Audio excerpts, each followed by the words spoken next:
வெளியில் பாருங்கள் எவ்வளோ சோர்ந்து மழை பெய்யுது. காலையிலேருந்து விடவே இல்லை.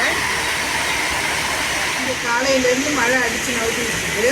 உங்கள் ஊர்லலாம் மழை எப்படி இருக்குன்னு மறக்காமல் கமெண்டில் சொல்லுங்கள். இந்த கிளைமேட்டுக்கு சுட சுட சூப்பு குடித்தா நல்லாயிருக்கும்ல.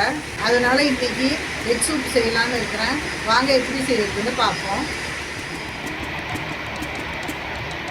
எக் சூப் பண்ணுறதுக்கு அடுப்பில் ஒரு கடாய் போட்டுக்குங்க.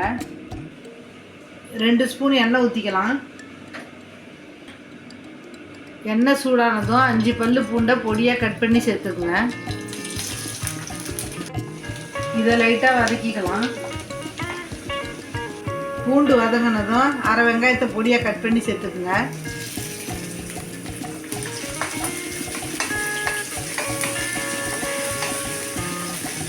வெங்காயமும் வதங்கிடுச்சு. ஒரு கேரட்டை பொடியாக கட் பண்ணி வச்சுருக்கேன், அதையும் இதில் சேர்த்துக்கலாம்.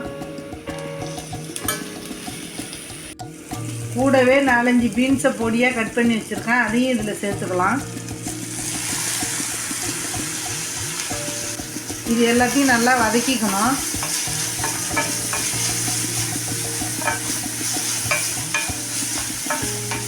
காய் இந்த அளவுக்கு முக்கால்வாசி வெந்த பிறகு இதில் உங்களுக்கு தேவையான அளவு தண்ணி ஊற்றிக்கலாம். நீங்கள் 4 பேர் குடிக்க போகிறீங்கன்னா 4 டம்ளர் தண்ணி ஊற்றிக்கங்க.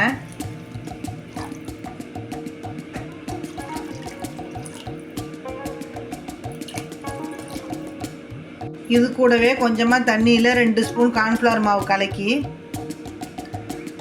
கட்டி இல்லாமல் கரைச்சிக்கங்க.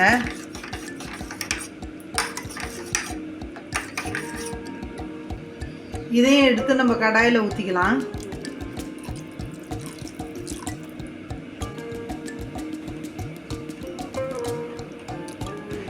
இதில் ஒரு பிஞ்சு மட்டும் மஞ்சத்தூள் போட்டுக்கலாம்.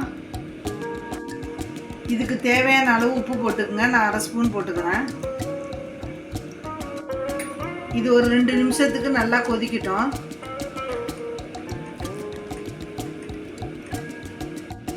சூப்பு கொதிக்கிற நேரத்தில் ஒரு டம்ளரில் 2 முட்டையை உடச்சி ஊற்றிக்கங்க.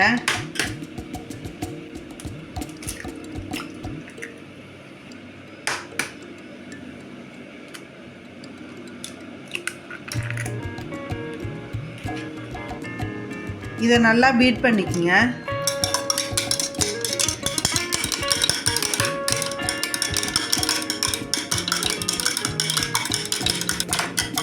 இது மாதிரி அடிச்சுட்டு இப்போ பார்த்தீங்கன்னா சூப்பு நல்லா கொதிச்சுக்கிட்டு இருக்கு. இதுக்கு மேலே நம்ம அடித்து வச்சுருக்கிற முட்டையை ஊற்றிக்கலாம்.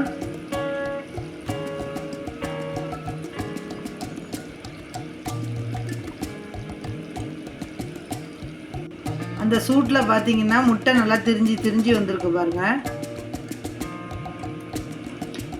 இப்போ நம்ம ஸ்டவ்வை ஆஃப் பண்ணிடலாம்.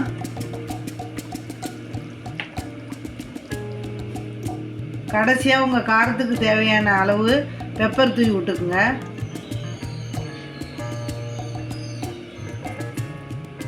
அவ்வளோதான், சுட சுட முட்டை சூப்பு ரெடி ஆயிடுச்சு. இதை மிக்ஸ் பண்ணி விட்டு குடிக்க வேண்டியதான். பார்க்கும்போதே உடனே குடிக்கணும்னு தோணுது. பாருங்கள் எவ்வளோ சூப்பராக ஆவி பறக்க இந்த குளிருக்கும் மழைக்கும் இதமாக காரசாரமான முட்டை சூப்பு தயாராகிடுச்சு. இது போல் இந்த கிளைமேட்டுக்கு நீங்களும் உங்கள் வீட்டில் செஞ்சு பாருங்கள். கண்டிப்பாக உங்கள் தொண்டைக்கு இதமாக இருக்கும்.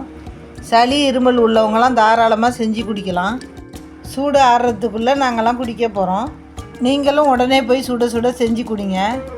அப்படியே எங்கள் சேனலை சப்ஸ்கிரைப் பண்ணாதவங்க மறக்காமல் சப்ஸ்கிரைப் பண்ணிக்கோங்க. வீடியோ பிடிச்சிருந்தனா லைக், ஷேர், கமெண்ட் பண்ணுங்கள். நன்றி, வணக்கம்.